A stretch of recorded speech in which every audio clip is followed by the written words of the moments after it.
एक नौजवान लड़का जो हर रोज़ झील के किनारे बैठ के अपनी सुंदरता को निहारा करता था। वो अपनी सुंदरता में इतना खो गया कि एक दिन उसी झील में डूब गया।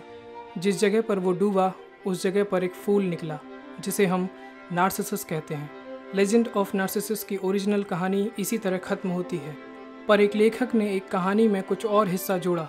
नार्सिसस के मरते ही जंगल की देवी वहाँ प्रकट होती है और वो देखती है कि झील का वो मीठा पानी अब खारा हो गया है। वो झील से पूछती है, तुम क्यों रोती हो? झील ने कहा, मैं नार्सिसस के लिए दुखी हूँ। देवी ने कहा, मैं अक्सर उसका पीछा करती थी पर उसकी सुंदरता को कभी करीब से नहीं निहारा।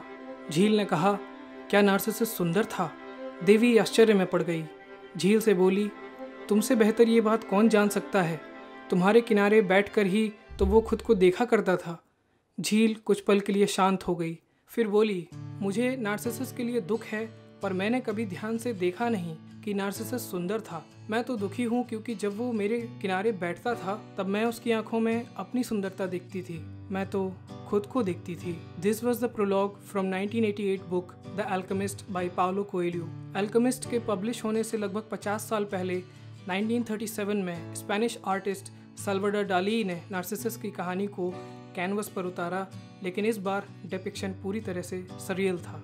हाय, I am Akash Rajput and this is all about story, and this time we will examine the surreal depth of metamorphosis of Narcissus by Salvador Dali.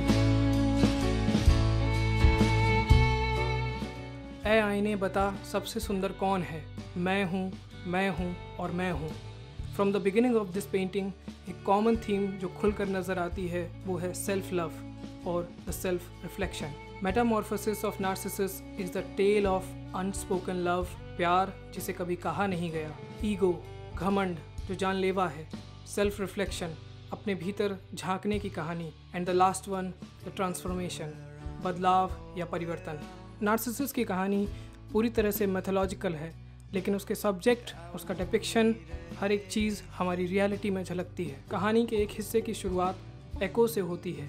एको ने कभी भी नार्सिसस के सामने अपना प्यार जाहिर नहीं किया। जब वो सामने आता था तब वो नर्वस हो जाती थी। एको उसके पीछे पागल थी, पर नार्सिसस का सेल्फ लव सेल्फ ऑब्सेशन में बदल चुका था। उसे अपने आगे किसी और की सुंदरता दिखती ही नहीं थी।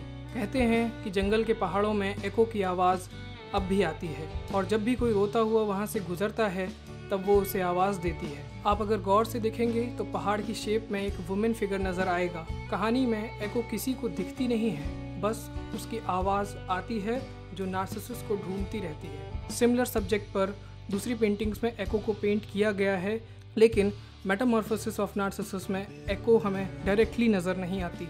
नार्सिसस एक लड़का था, लेकिन डाली की पेंटिंग में फिगर का जेंडर मैं श्योर नहीं हूँ, क्योंकि ये फिगर डाली की दूसरी पेंटिंग्स में एक फीमेल के तौर पर नज़र आता है, ना कि एक लड़के के तौर पर। पेंटिंग एंथ्रोपोमॉर्फिक कैबिनेट, इसकी कॉपी मैंने 2019 में बनाई थी, इसलिए मुझे पता है कि ये फीमेल ही है। मेरा अनुमान है कि ये गाला डाली है, साल्वाडोर की वाइफ, क्योंकि उन दिनों साल्वाडोर गाला के प्यार में था और गाला ऑलरेडी मैरिड थी और साल्वाडोर से 10 साल बड़ी भी थी। गाला को हिचकिचाहट थी, पर इसके बावजूद साल्वाडोर ने अपने प्यार को गाला के सामने जाहिर किया। जहां एको अपने प्यार को जाहिर नहीं कर पाई, वहीं रियल लाइफ में साल्वाडोर ने गाला को प्रपोज भी किया और गाला का डाइवोर्स भी करवाया, फिर उससे शादी भी की।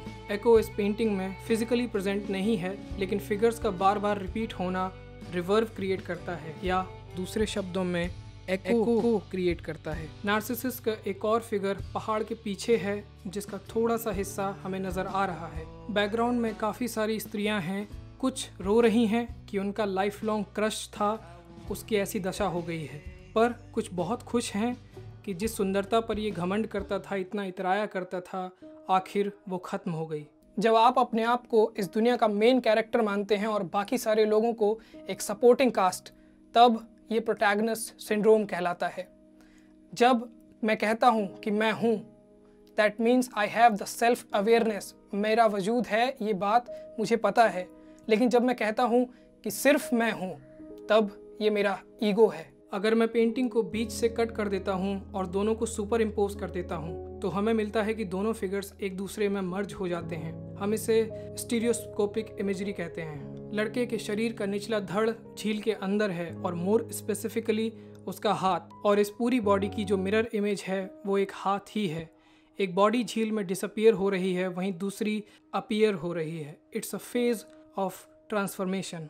एक फॉर्म से दूसरे फॉर्म में बदलना ये पेंटिंग के कोर में है।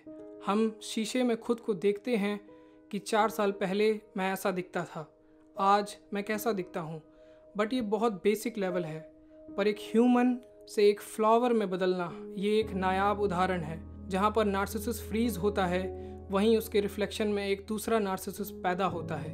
एग जहाँ बर्थ को रिप्रेजेंट करता है, वहीं अंडे में से फूल का निकलना नार्सिसिस की कहानी बतलाता है। जब एक लार्वा कोकून से तितली में बदलता है, तब वो उसके पुराने स्वरूप को छोड़ देता है या उसकी मौत हो जाती है। जब आप सोचते हैं कि मैं बहुत सुंदर हूँ, तो बाकी लोग भी यही सोचते हैं कि मैं बाकियों से सुंदर हूँ।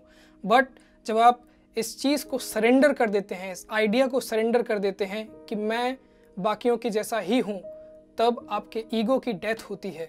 After the death of your ego there will be no me, no I. Ego का मरना इंसान का मरना नहीं होता है, बल्कि अब आप उससे बेहतर बन गए हैं जो आप पहले थे। It's a complete transformation. जब हम मरते हैं तब हमारा सारा सब्जेक्टिव एक्सपीरियंस, जिसे हमने सारी ज़िंदगी जिया था, उसका कोई वजूद नहीं होगा। कोई वही खाता नहीं है जिस मिट्टी से जन्मे थे उसमें वापस चले जाएंगे। ये मिट्टी वापस किसी दिन सितारों की धूल में मिल जाएगी और परिवर्तन होता रहेगा, मेटामॉर्फोसिस चलता रहेगा। In the end of this video मैं बस इतना कहना चाहूँगा कि on the very fundamental level of this universe nothing really matters. हमारी आइडियोलॉजीज़, हमारे झगड़े, किसी के भी कोई मायने नहीं है।